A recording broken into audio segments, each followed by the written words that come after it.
Hello everyone, this is Ruma and welcome to my YouTube channel. तो आज हम discuss करेंगे वर्ब पर, यानी कि पार्ट्स ऑफ स्पीच के थर्ड पार्ट पर। वर्ब यानी जिसको हम एक्शन या क्रिया बोलते हैं। तो सबसे पहले इसकी हम डेफिनेशन को पढ़ेंगे। A verb is a word that describes an action, an event और a state of being.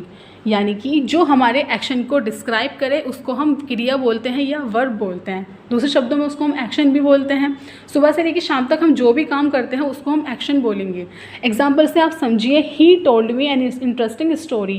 Told यानी कि यहाँ पर जो टोल्ड है टेल की सेकंड फॉर्म है ये, यानी उसने मुझे एक इंटरेस्टिंग कहानी सुनाई। शी इज़ अ डॉक्टर, यानी कि वह एक डॉक्टर है। तो यहाँ पर जो इज़ है, यहाँ पर ये इज़ लिंकिंग वर्ब के रूप में यूज़ हुआ है। दिस बॉय सीम्स टायर्ड, यानी कि वो थका हुआ देखने में लग रहा है। तो यहाँ पर जो सीम्स है ये भी हमारी मेन वर्ब ही है। A verb can be one word और more than one word, it comes after the subject. यानी कि जो हमारे मतलब वर्ब होती है वो हमारी एक से ज़्यादा भी हो सकते हैं और एक भी हो सकते हैं, जो हमारे सब्जेक्ट के बाद में आते हैं। एग्जाम्पल से आप समझिए, ही राइट्स अ लेटर। अब जो यहाँ पर राइट्स है हमारा, ये मेन वर्ब के रूप में यूज़ हुआ है। He is writing a letter, यहाँ पर हमारा इज़ भी वर्ब है और राइटिंग भी वर्ब है। यानी इज़ जो है हमारा हेल्पिंग वर्ब है और राइटिंग यानी राइट जो है वो हमारा मेन वर्ब है। He has been writing a letter, यहाँ पर ये हैज़ बीन राइटिंग, ये हैज़ बीन हमारी हेल्पिंग वर्ब और जो राइटिंग है वो हमारी मेन वर्ब है। He will have been writing, ये हमारी जो है ये आपकी हेल्पिंग वर्ब और राइटिंग हमारी मेन वर्ब है। अब इसके हम टाइप्स पर डिस्कस करेंगे। काइंड्स ऑफ वर्ब्स, ये टू टाइप्स की होती हैं, finite verb, non finite verb. To types की ये होती हैं। तो सबसे पहले हम देखते हैं कि फाइनाइट वर्ब में आपकी क्या क्या आता है। फर्स्ट नंबर जो यानी कि फाइनाइट वर्ब है उसमें आपका आता है प्रिंसिपल वर्ब, जिसको हम लेक्सिकल वर्ब भी बोलते हैं या मेन वर्ब भी बोलते हैं। सेकंड आपका आता है लिंकिंग वर्ब, जिसको आप कॉपुलर वर्ब भी बोलते हैं। थर्ड वर्ब पे आपका आता है ऑक्सिलरी वर्ब, जिसको आप हेल्पिंग वर्ब भी बोलते हैं। और जो ये ऑक्सिलरी वर्ब होती है ये सेकंड इसके टाइप्स होते हैं। फर्स्ट में आपका आता है प्राइमरी ऑक्सिलरी, सेकंड में आपका आता है मॉडल ऑक्सिलरी। जो आपका नॉन फाइनाइट वर्ब होता है वो थ्री टाइप्स के होते हैं। फर्स्ट आपका आता है इनफाइनाइट, सेकंड जीरंड और थर्ड आपका आता है पार्टिसिपल। तो बात करेंगे हम पहले फाइनाइट वर्ब्स पर। A finite verb is the verb that change it forms according to the tense, present and past. It is the main verb of a sentence और अ क्लोज। फाइनाइट वर्ब वो verb होती है जो हमारे subject या number के according change हो जाती है। ओके, नॉन फाइनाइट वर्ब के बारे में डिस्कस करते हैं। The verb that is not affected by person और number of the subject and the tense of the sentence is called non finite verb. जो हमारी सब्जेक्ट या नंबर के अकॉर्डिंग भी चेंज ना हो तो वो हमारी नॉन फाइनाइट वर्ब कहलाती है। Acts as noun, adjective and adverb, यानी कि ये नाउन के रूप में भी मतलब चेंज नहीं होती, एडजेक्टिव हो चाहे एडवर्ब हो। एग्जाम्पल से समझिए, आई लाइक रीडिंग बुक। अब जो हमारा यहाँ पर लाइक आ रहा है, लाइक जो है हमारी यहाँ पर फाइनाइट वर्ब है और जो रीडिंग है वो नॉन फाइनाइट वर्ब है। दूसरे एग्जाम्पल से समझिए, दिस चेयर इज़ ब्रोकन, यानी जो चेयर है वो टूटी हुई है, ब्रेक मतलब हुई है। तो यहाँ पर जो हमारा इज़ है ये हमारी क्या है, फाइनाइट वर्ब है, और जो हमारा ब्रोकन है वो नॉन फाइनाइट वर्ब है। अगर इसी सेंटेंस को हम पास्ट में बनाएं तो दिस चेयर, इसकी जगह हमने वॉश कर दिया जो कि चेंज हो चुका है, यानी कि ये फाइनाइट वर्ब है। ब्रोकन ऐसी का ऐसी है, तो यहाँ पर ये नॉन फाइनाइट वर्ब है। दूसरे एग्जाम्पल में देखिए, ही लाइक्स रीडिंग बुक्स, यानी कि जो इफेक्ट पड़ा है, जो चेंज हुआ है वो सिर्फ लाइक में हुआ है, क्योंकि आई के साथ हमने फर्स्ट फॉर्म लगा दी और ही शी के साथ हम डू डज में एस या ई एस लगाते हैं। तो यहाँ पर हमने ही लाइक्स रीडिंग बुक्स कर दिया, तो जो कुछ भी हुआ है चेंज वो आपके लाइक में हुआ है, रीडिंग ऐसी का ऐसे ही उतर गया, यानी कि ये नॉन फाइनाइट वर्ब है। इसको हम पास्ट में बनाते हैं, यानी कि मुझे बुक पढ़ना अच्छा लगता था तो आई लाइक्ड रीडिंग बुक, तो जो चेंज हुआ है वो लाइक में हुआ है, रीडिंग हमारा ऐसी का ऐसे, यानी कि नॉन फाइनाइट वर्ब है। तो जो फाइनाइट वर्ब होती है सबसे पहले उसके अंदर आपका आता है प्रिंसिपल वर्ब या लेक्सिकल, जिसको आप मेन वर्ब भी बोलते हैं।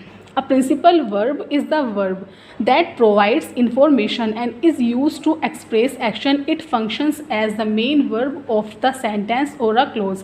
प्रिंसिपल वर्ब वो होती हैं जिसको हम मेन वर्ब भी बोलते हैं, यानी कि जो हमारे जिससे जो हमें इंफॉर्मेशन प्रोवाइड कराती हैं, ओके, जो हमारे एक्शन को एक्सप्रेस करती हैं। तो ये सब हमारी प्रिंसिपल वर्ब होती है जिसको हम मेन वर्ब भी बोलते हैं। एग्जाम्पल से आप देखिए, he gave me a book, यानी कि उसने मुझे एक किताब दी। तो यहाँ जो गेव है यानी कि गिव की सेकंड फॉर्म है, यानी कि पास्ट में सेंटेंस जा रहा है, तो यहाँ पर ये हमारी मेन वर्ब है। सेकंड में आप देखें, he told me a story, tell की सेकंड फॉर्म टोल्ड है, यानी कि उसने मुझे एक कहानी बताई, तो टो यहाँ पर जो हो रहा है ये मेन वर्ब के रूप में यूज़ हो रहा है। द चाइल्ड वीप्स, यानी कि बच्चा रोता है, तो यहाँ पर जो चेंज हुआ है वो हमारा इसमें है, यानी कि प्रिंसिपल वर्ब है जिसे बोलते हैं हम मेन वर्ब।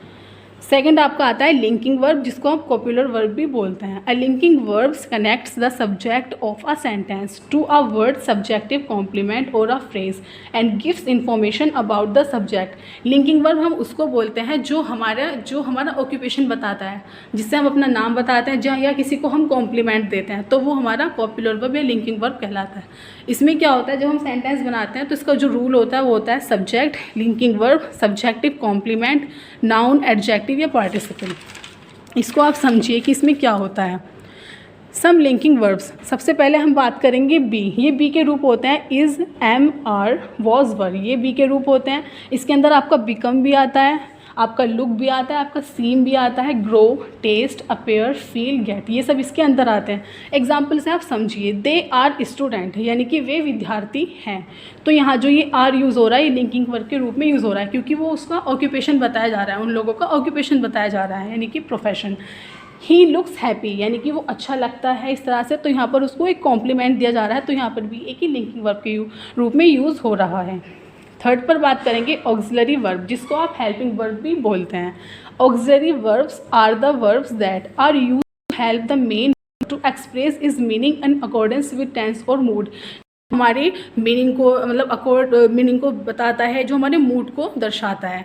ऑक्सिलरी वर्ब या हेल्पिंग वर्ब बोलते हैं। अब जो हमारी हेल्पिंग वर्ब होती है वो 2 टाइप्स की होती है, primary auxiliary verb, model auxiliary verb. Primary auxiliary verb जो होती हैं, इसमें आप ध्यान दीजिए कि बी के जो रूप होते हैं is, am, are, was, were. Do के जो रूप होते हैं, डू की helping verb do, does, did, और आपकी जो हैव होता है उसमें आपका हैज़, हैव और हैड, यानी कि इसके रूप होते हैं, तो ये आपके प्राइमरी ऑक्सिलरी वर्ब के अंदर आते हैं। इसमें आप एग्जांपल से समझिए, दे आर प्लेइंग, यानी कि वे लोग खेल रहे हैं। अब जो यहाँ पर हमारा आर आ रहा है, तो यहाँ पर ये हमें एक कनेक्शन बता रहा है, यानी कि तो यहाँ पर जो आर है ये हमारी प्राइमरी ऑक्सिलरी वर्ब है। I have finished my work, यानी कि मैंने अपना काम पूरा कर लिया है, कर चुका, तो यहाँ पर जो हैव है ये हमारा प्राइमरी ऑक्सिलरी वर्ब है। बात करते अभी 2 एग्जांपल और देख लीजिए आप। इसमें क्या होता है कि आई हैव अ डॉग, मेरे पास एक कुत्ता है, तो इसमें एक तरह से कनेक्शन बता रहा है, तो यहाँ पर भी हैव आपका क्या है, प्राइमरी ऑक्सिलरी वर्ब है। आई डू माई वर्क, मैं अपना काम करता हूँ, यानी कि यहाँ भी एक आपका ये इसमें आपकी वर्ब है ये। सेकंड नंबर पे आपका आता है modal auxiliary verb. A modal verb is verb that is used with the main verb to indicate mood और टेंस, यानी कि मॉडल वर्ब वही है जो हमारे मूड को इंडिकेट करते हैं। ओके, तो इसमें आप समझिए एग्जाम्पल में, can, could, may, might, will, would, shall, should, must, ought to, need, use to. इसमें ought के बाद टू लगता है और यूज़ के बाद भी टू लगता है, तो ये सब हमारे क्या होते हैं, मॉडल वर्ब होते हैं। एग्जाम्पल से आप समझिए, यू कैन जंप, यहाँ पर जो कैन यूज़ होता है, अब स्कूल में आपको पढ़ाया गया है कि भाई जिन वाक्यों के लास्ट में सकता सकती आता है तो वहाँ पर हम कैन का यूज़ करते हैं। ऐसा कुछ भी नहीं है, जब हमारे अंदर किसी भी काम को करने की पावर होती है तो वहाँ पर हम कैन का यूज़ करेंगे। इसकी क्लास में आपको स्पेशली बनाऊँगी, तब आप उसमें देखना। तो यानी कि मैं डांस कर सकता हूँ, मेरे अंदर पावर है, तो यू कैन, मैं कर सकता हूँ, आई कैन जंप, तुम कर सकते हो, you can jump. It may rain today, यानी कि आज बारिश हो सकती है, तो यहाँ पर जो मे है ये आपका मॉडल ऑक्सिलरी वर्ब है। बात करते हैं नॉन फाइनाइट वर्ब पर। An infinite is a verb form that acts as a noun, an adjective और an adverb in a sentence, it is form of the verb. Non finite में जो verb, जैसे मैंने आपको बताया था कि भाई चेंज होती नहीं है, उसमें कोई चेंज नहीं होता, तो वो नॉन फाइनाइट होती है। इसमें क्या होता है कि एक्शन से पहले इसमें टू लगाते हैं, जैसे कि to play, to eat, to write, to buy, यानी कि जो भी एक्शन है उससे पहले आपको टू लगाते हैं। जैसे कि एग्जांपल से समझिए आप, आई लाइक टू स्विम, यानी कि मुझे तैरना अच्छा लगता है। अब यहाँ पर हमने स्विम से पहले यानी कि लाइक के बाद आपको टू लगाया, तो यहाँ पर हमारा नॉन फाइनाइट वर्ब में आता है ये। अब हम यहाँ तो हमने इसको एक्शन मतलब वर्ब के रूप में लिखा है, लेकिन हमने दूसरे एग्जाम्पल में क्या लिखा है कि टू वॉक इज़ यूज़फुल, लेकिन जो यहाँ हमने टू वॉक लिखा है तो यहाँ पर ये नाउन के रूप में यूज़ हुआ है इसका। इसमें आप और देख लीजिए, जो सेकंड नंबर पे आपका आता है वो आता है आपका gerund. A gerund is the word that is formed with a verb by adding ING and acts as a noun.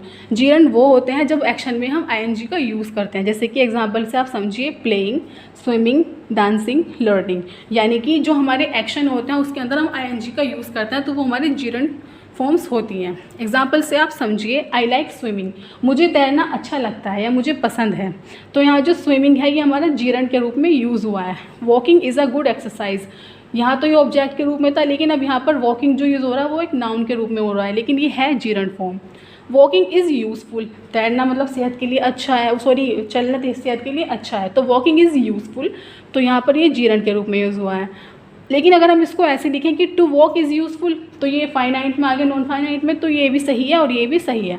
अगर हम टू का यूज़ करते हैं तो हम आईएनजी नहीं लगाएंगे, अगर हम आईएनजी लगाते हैं तो हम टू का यूज़ नहीं करेंगे। क्लियर। थर्ड नंबर पे आपका आता है participle. A participle is a word that is form a verb and acts as verb, an adjective and an adverb. There are three participle. Participle क्या होता है कि जिसमें फॉर्म्स चेंज होती है। जैसे हम कहते हैं कि वर्ब की फॉर्म्स होती है 3 टाइप्स की, तो इस तरह से हमारी फॉर्म्स होती हैं।